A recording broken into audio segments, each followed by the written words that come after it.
కొద్ది రోజుల నుండి ఇన్స్టాగ్రామ్ ఓపెన్ చేసినా, యూట్యూబ్ ఓపెన్ చేసినా వైష్ణవి గురించే వస్తుంది. హరిబాబు వాళ్ళ అమ్మ ఇద్దరు కస్టడీలో ఉన్నారు ఇప్పుడు పోలీసు వాళ్ళ కస్టడీలో. ఆ అమ్మాయికి 18 సంవత్సరాలప్పుడు పెళ్లి చేశారు. అది హరిబాబు అనేవాడు సూసైడ్ డ్రామా ఆడి చేసుకున్నాడు. ఫస్ట్ ప్రెగ్నెన్సీ నువ్వు చిన్నపిల్లవి ఇప్పుడే వద్దు మనకు అని చెప్పి అబార్షన్ చేపించాడు. అంత చిన్నపిల్ల అని తెలిసిన వాడు చిన్నపిల్లని ఎలా చంపాడో అర్థం కావట్లేదు. మళ్ళీ సెకండ్ ప్రెగ్నెన్సీ కూడా తీపిస్తానంటే వైషు గొడవ చేసి ఆ వీడియోస్ అన్ని అప్లోడ్ చేసింది.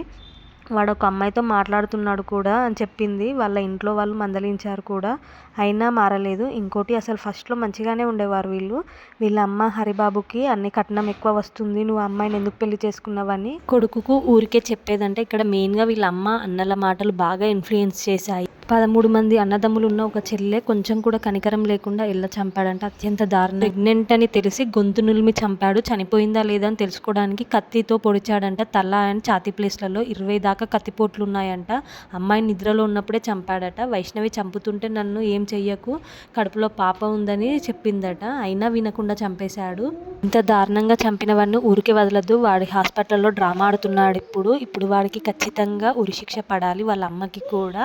ఈ వీడియో వీలైనంత మందికి అయితే ఖచ్చితంగా షేర్ చేయండి. ఖచ్చితంగా వాడికి వాళ్ళ అమ్మకైతే ఖచ్చితంగా ఉరిశిక్ష పడాలి అని కోరుకుందాం.